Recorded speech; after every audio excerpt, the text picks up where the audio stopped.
My relationship with Resident Evil 4, kind of a weird one. Believe it or not, it all started all the way back in 2005 when my dad had his friend over and that friend bought his kid, a few years older than me, and I was forced to play with him. So I was forced to hang out with this guy. And my first console I had ever got was the PlayStation 2. And I was kind of just used to games like Treasure Planet, Sly Cooper, that sort of thing. I was only 7 years old in 2005, so, I was kind of an applehead. But he brought over some games of his own because apparently the games I had, Shark Tale, didn't live up to his standards, apparently. One of those games he brought over was Resident Evil 4, and that was my first exposure to that game ever. And I will admit, as a 7-year-old, I was terrified. I stayed clear away from Resident Evil for the years after that. That pretty much scarred me. And here I am all these years later, finally playing Resident Evil 4. I knew it was a good game, but I didn't realize how much it was going to affect me. So now that Resident Evil 4 had a remake come out and it's beautiful, I had bought it, figuring, this is going to be my first, deep dive into the series. And for a few years, it honestly just collected dust on my PlayStation. Better late than never, right? I am so glad I jumped in, just period, because wow, I was putting that off, and I'm so glad that I finally got it done. Because this game was always so unanimously loved and praised and hyped, and for good reason, but I had to see what all that hype was about. I had to try this game out for myself. You play as Leon S. Kennedy 6 years after the Raccoon City incident, which we'll go over in another video in the future, on a specific mission to rescue the president's daughter. You're out in Spain, and it gets insane, man. You arrive in the secluded rural region located in Spain, setting up a variety of unique environments for the player to explore. And after an unusual encounter with some of the locals, they all decide to just randomly piss off and go to bingo, and we're left to keep on exploring the village and continue on. Where's everyone going? Bingo?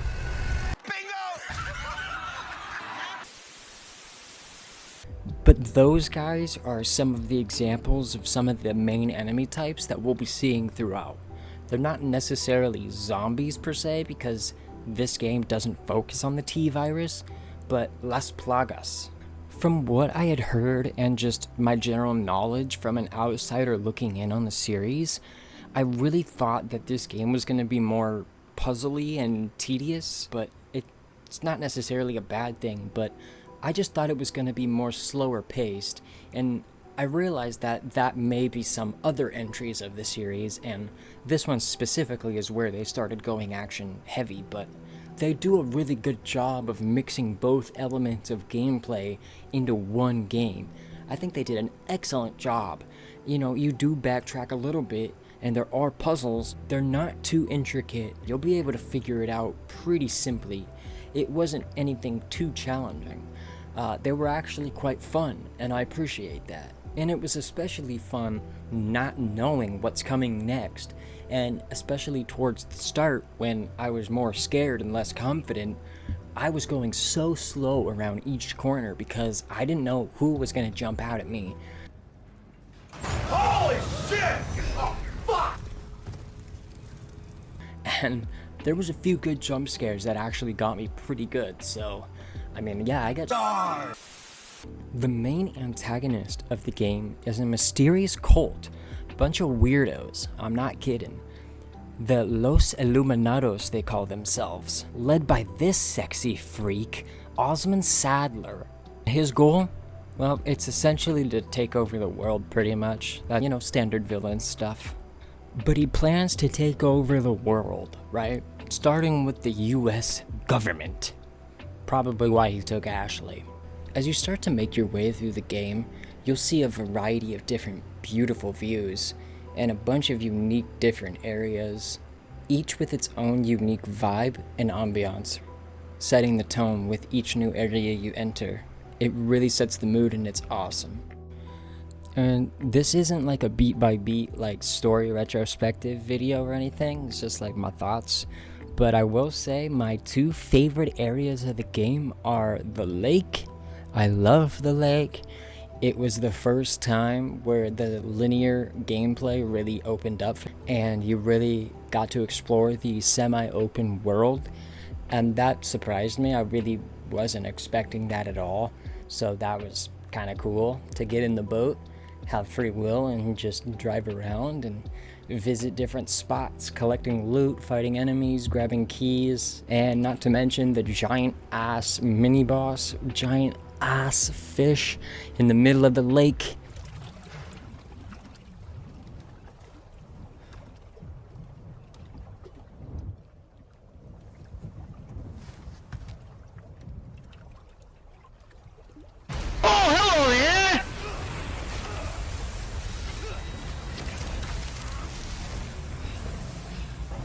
I had heard and seen like old videos on YouTube of the GameCube version of that back in the day, but I'd never seen it for myself. Actually fighting it and doing it myself was cool.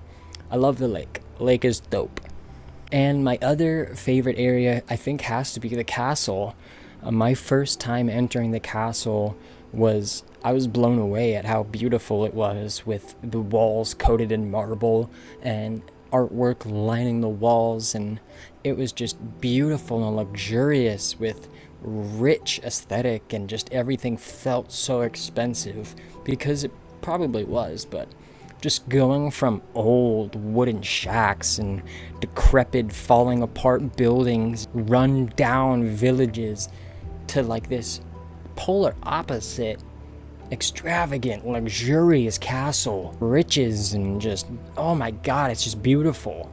You're fighting your way along on your adventure, but you're not always solo. People accompanying you or run into you on your journey. There's a lot of characters you meet along the way, and most of them are pretty notable and rememberable. Rememberable? What am I? Oh my god, I'm stupid. Let's talk about Luis for a second. You meet him actually really early on in the game. He's the first really good, normal person you meet, besides the cops, I guess. Yeah, he's kind of a mysterious character. You kind of just wake up chained to him, you know, every ideal situation you want to wake up to. What? Luis is a strange character, though. He's charming, yet he's untrustworthy. He's got a weird relationship and ties to Umbrella that you later figure out later on, but mainly he's just a guy there seeking redemption because he's pretty much a shitty person for what he did. So he's helping Leon, and that's his redemption. So he's a cool guy. We like Luis. Thanks, Luis. Ada Wong. Ada is a popular character in the Resident Evil franchise, and this being my first Resident Evil game, I only had outside knowledge on this character. So I know that they have a back and forth thing kind of going, kind of like Sly and Carmelita. Kind of a niche reference, maybe? But they kind of have a back and forth thing. She can't be trusted either. She's gonna help Leon, and then the second later, she's gonna betray Leon. So we don't trust Ada, but then again, she has saved our ass plenty of times in this game, so thanks, Ada. I don't know too much about her, so I can't wait to get into more of her backstory when I go revisit the other games. Alright, next up to bat, we got Ramon Salazar. Finally make your acquaintance, Mr. Kennedy. Who the hell are you? This dinky little rat is crazy, and he's got the most punchable faces in gaming, I'd say. So it felt good to finally catch up to him and get my hands on him.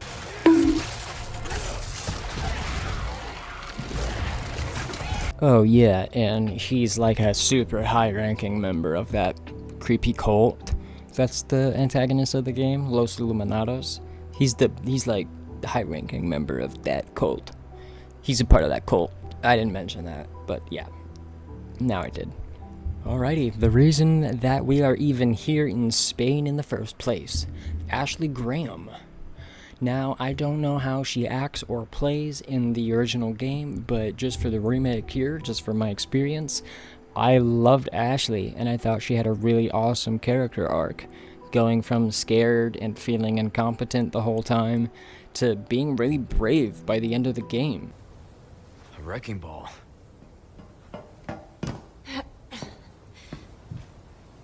I got this. Is this what they teach kids in school these days? Have you never heard of driver's ed? And it wasn't tedious to play as her or anything like that. I had a lot of fun. Thought it was gonna be kind of a drag. This is gonna be such a drag. Kind of like the Mary Jane missions in Spider-Man. Kind of like, oh, not this slog again. I really did think it was kind of gonna be a tedious slog. One of those sections you can't wait to skip over on a next replay. But honestly, it wasn't that long lasting when you're even playing as her, so it didn't matter that much. And even when you're micromanaging enemies that are always coming after her, it's really not that bad, and it's kind of fun. I don't know. I thought it was cool. I thought she's awesome. So yeah, I really liked Ashley Graham in this game. Now for RE4 Remake, I played this on PS5. So having that haptic feedback and the adaptive triggers was a really awesome touch for adding immersion from sloshing through water or firing a weapon, which I'm gonna kinda miss going forward since the next few RE games I'm playing on my PC. But I just really miss aiming with my mouse, what can I say? We don't care. Okay, since I said the word weapon, let's talk about some of the weapons in this game. I love the weapons in this game, especially the LE5 and the Punisher pistol. I just loved all the guns, swapping in between all the guns during a fight, trying to manage all my ammo when I'm running away, like it's insane. Kept me on my toes, and I loved it. I loved all the weapons. Okay, tell me if it's just me, but as I get older, I feel like I have trouble finishing single player story games, and I don't know why, but I'll put like 100, 200 hours into a game doing all of its side content, and then by the time I need to go back and finish the main story, I'll just be bored. But in this case, thank goodness, I feel like this game meant so much to me personally because also the fact it broke that curse for me. And it was a game that I barreled through.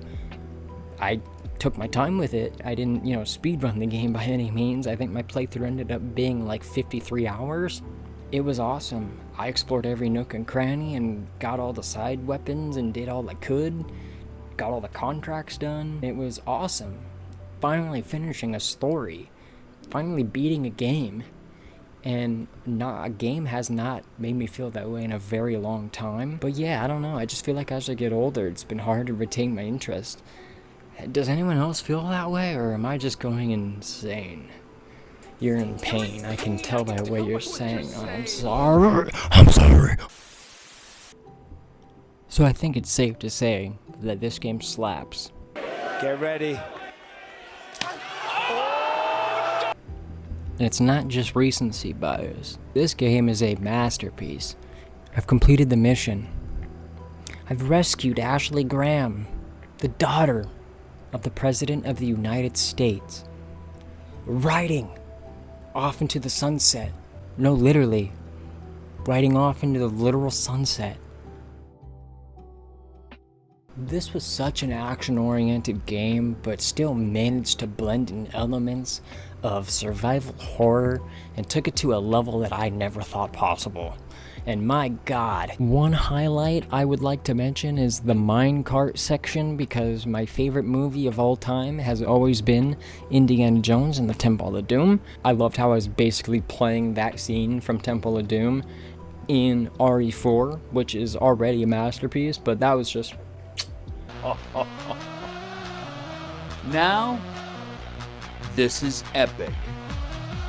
And I loved playing as Leon. I loved hearing that legendary charisma. Great.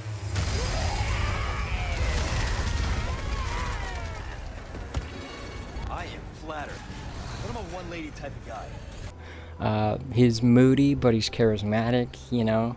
He's reserved, but insightful and cool, calm, collected. I'm interested to go more into his character, do a more deep dive into his character as I play more entries of the Resident Evil games. So yeah, I'm really excited for that. Leon is definitely one of my top protagonists in gaming now, just based off of this game's experience alone.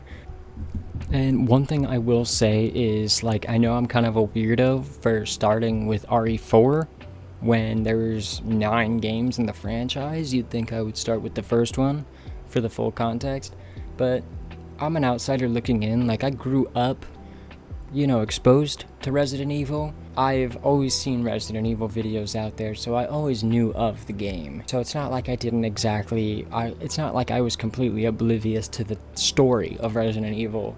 I just haven't played it for myself, and I haven't seen the story all the way through start to finish.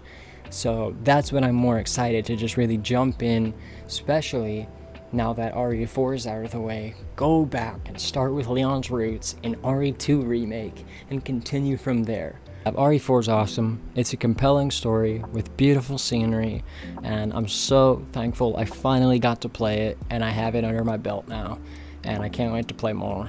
It's truly a genuine thrill ride from start to finish, and it still holds that sauce from the original. If you're new to the series like myself, but want to see more, then consider subscribing. We'll be jumping into more of the RE series soon, so you'll want to stick around for that. And if you're not new to the franchise at all, then thank you for watching regardless. I really appreciate you tuning in. Drop your insight below and what your favorite moment of RE4 was. This was a masterpiece, and I had to talk about it. I had to yap about this game. It's that good. If you enjoy the video, consider liking and subscribing. I appreciate it. Love you forever. I'm not lying. See ya, guys. It's Bees. See ya.